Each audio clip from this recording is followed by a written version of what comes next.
El duque de Orleans.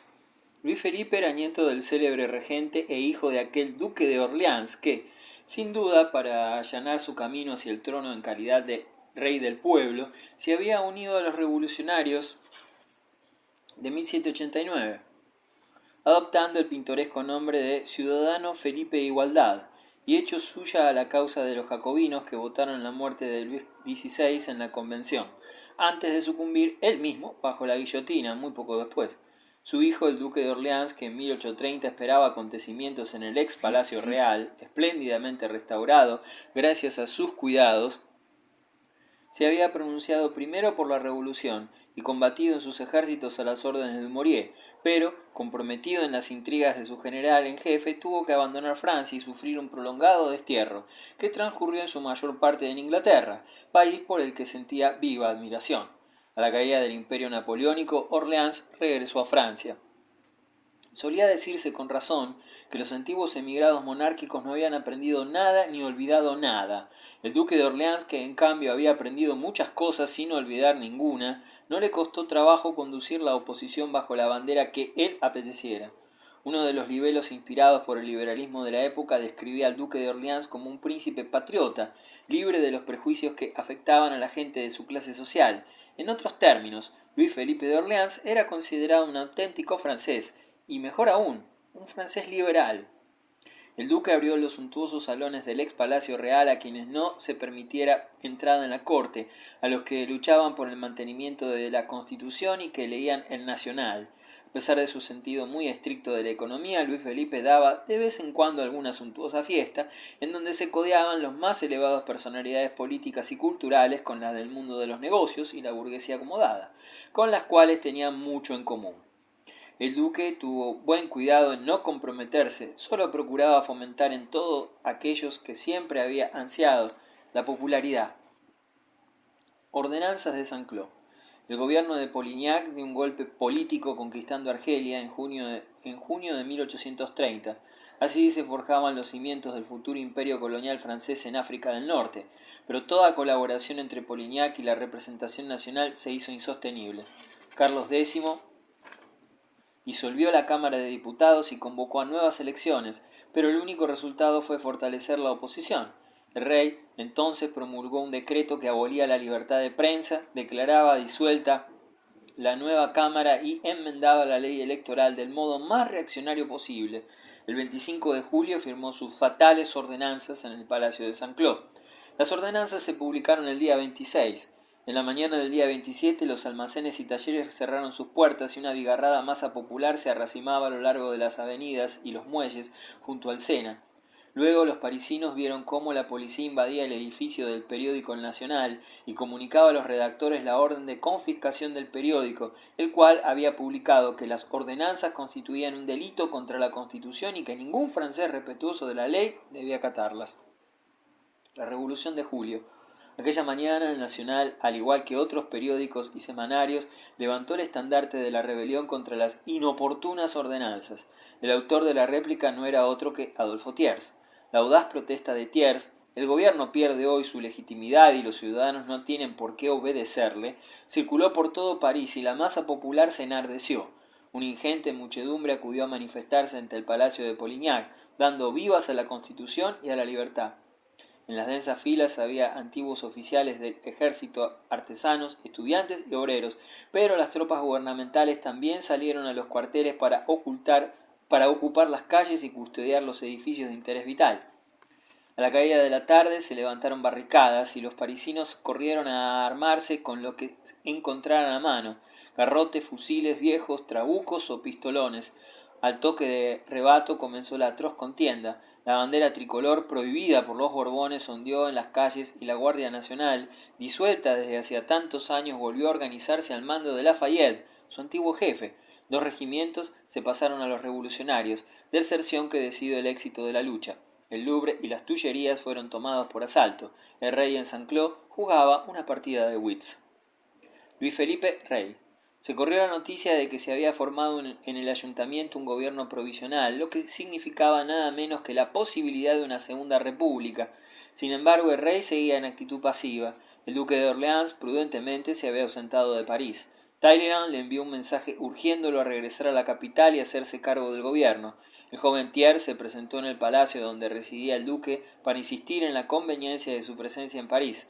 Talleyrand y Thiers actuaban en nombre de los monárquicos liberales. En aquella situación crítica del 27 de julio, la burguesía suspiró de alivio al ver que se armaba el pueblo, pero una vez terminada la lucha en las barricadas, París conquistado y el rey en fuga, se apresuró a ponerse al frente de los acontecimientos. No podía admitir que los obreros proclamasen la República. Luis Felipe acudió finalmente a París. El 30 de julio los parisienses pudieron contemplar a Lafayette en el balcón del ayuntamiento junto al duque de Orleans. Ambos abrazaron la bandera tricolor y luego se besaron. Chateaubriand dijo más tarde que el beso republicano de Lafayette había creado un monarca. Carlos X abdicó en favor de su nieto y su guardia de caballería desfiló ante el castillo con la bandera real blanca flordelizada. Una semana después embarcó rumbo a Inglaterra y el 9 de agosto el duque de Orleans aceptó la corona. El nieto de Carlos X quedó excluido y el duque, en vez de rey de Francia, firmaba rey de los franceses. Se le llamó el rey ciudadano, el rey burgués o el rey pera por la forma de su cabeza, y aunque cantó la marsellesa y enarboló la bandera tricolor, Luis Felipe no era el heredero de la revolución, y menos aún de los legitimistas. A la larga se vio obligado a ser cada vez más conservador, por no decir más reaccionario. El problema belga. En Bélgica fermentan ideas de emancipación. Luis Felipe había demostrado ser inteligente al nombrar en 1830 a Talleyrand embajador en Londres. En aquellas circunstancias equivalía a designarlo ministro de Asuntos Exteriores. Una revolución en Francia es siempre fenómeno contagioso y la última había servido de estimulante para las ideas liberales de países como Polonia, Alemania e Italia. Entre la Revolución de Julio y la reforma parlamentaria inglesa de 1832 las relaciones resultan evidentes, lo mismo que los acontecimientos de 1830 en París repercutieron en la política de los Estados Unidos, provocando las reformas radicales y liberales de Andrew Jackson en el decenio siguiente. Pero fue en Bélgica donde el espíritu revolucionario de Julio se hizo sentir por vez primera. Los Países Bajos austríacos y el Obispado de Lieja habían sido unidos por el Congreso de Viena a Holanda para integrar el reino de los Países Bajos, siendo proclamado rey Guillermo de Orange con el nombre de Guillermo I. Era hijo del último estatúder de Holanda. Desde 1824 una nueva generación liberal belga irrumpía en la lucha política, nutrida por las ideas revolucionarias de 1789. Joven aún para formar parte del Parlamento, actuaba en la prensa cotidianamente Le Mathieu Lansberg, Le Belge y Le Courrier du Pays Basque. Publicaban artículos audaces e incendiarios de diversos periodistas cuya influencia llegó a ser tan notoria que el gobierno holandés se dispuso a perseguirlos. En el bando católico las ideas de Lamennais habían adquirido notable incremento entre los jóvenes. Para ser eficaz, la Iglesia debe ser independiente, estimaban ellos, y prescindir de la protección del Estado. A la fuerza de leerse y de comentarse, los periodistas católicos y los liberales se sintieron cada vez más próximos. Los católicos añadieron a su programa la libertad de prensa y los liberales pugnaron por la libertad de enseñanza. En 1828 se había realizado la unión de todos los oponentes al régimen. Las torpezas de Guillermo I hicieron el resto. En la tarde del 25 de agosto de 1813 estalló un motín, iniciado por un grupo de jóvenes a la salida de una representación de la ópera La Muda de Portici, en el teatro de Monnier. Los disconformes con el régimen holandés los apoyaron, rompiendo los cristales de Le Nacional, diario gubernamental, tomado por asalto los arsenales y apoderándose de las armas. Al día siguiente el motín adquirió carácter nacional y en el ayuntamiento de Bruselas el abogado Dupétot enarboló la bandera de Brabante, negra, amarilla y roja. Estos hechos se repitieron en Lieja, Lovaina, Mons y Rennes. El 25 de septiembre se creó un gobierno belga provisional, expulsándose a los regimientos holandeses. El 4 de octubre este gobierno proclamó que las provincias de Bélgica, separadas definitivamente de Holanda, constituían un Estado independiente. Un mes después se elegían 152 miembros del Congreso Nacional, inaugurado el 10 de noviembre. Este mismo mes, Inglaterra trató el problema belga mediante un congreso con representantes de Francia y de los estados responsables de la paz de 1815, lográndose un armisticio entre Holanda y Bélgica. El Congreso Nacional belga se pronunció a favor de una monarquía constitucional representativa bajo un jefe hereditario. Los belgas preferían un hijo de Luis Felipe, pero los ingleses vetaron el proyecto. El trono recayó en el príncipe Leopoldo de Sajonia-Coburgo-Gotha, viudo de la princesa Carlota, hija única de Jorge IV. Leopoldo entró entre vítores y aplausos en Bruselas. El 26 de julio, en el Congreso de Londres, se firmó un protocolo que establecía la neutralidad de Bélgica, pero Guillermo de Holanda manifestó que no acataba la decisión y tropas holandesas invadieron Bélgica. Gran Bretaña y Francia intervinieron. Los franceses entraron en territorio belga y los neerlandeses se batieron en retirada. Palmerston advirtió a los franceses que debían retirarse, so pena de desencadenar una guerra general. El ultimátum tuvo resultado, pues las tropas francesas evacuaron el país. Sin embargo, habría que esperar bastantes años para que Holanda reconociera a Bélgica como Estado independiente. Las revoluciones frustradas. Palmerston y la norma británica. Enrique J. Temple, vizconde de Palmerston, era un aristócrata maestro en el arte de vivir e ídolo del pueblo británico. Nacido en 1784, fue designado subsecretario de guerra a los 25 años de edad, 1809-1828, y demostró que sabía unir la elegancia con la insolencia. Excelente danzarín y diestro jinete, tenía éxitos rotundos entre las mujeres, sobre todo con la bellísima Cowper, hermana de Melbourne, con quien contrajo luego matrimonio. Cuando en 1830 se propuso su candidatura para la cartera de Asuntos Exteriores, Grey se mostró vacilante, pues el famoso político Wright coincidía con la opinión del Times en el sentido de que Palmerston era un dandy frívolo, pero finalmente fue designado ministro y en lo sucesivo tendría las riendas de la política exterior inglesa. Discípulo y heredero de Pitt y Canning, consideraba que su patria podía subsistir prescindiendo de las demás naciones. En su opinión, Inglaterra era un país incomparable, paradigma de virtudes cívicas que debían imitar los restantes pueblos, a los cuales, si aceptaban la lección del desarrollo de Inglaterra, les auguraba gran porvenir.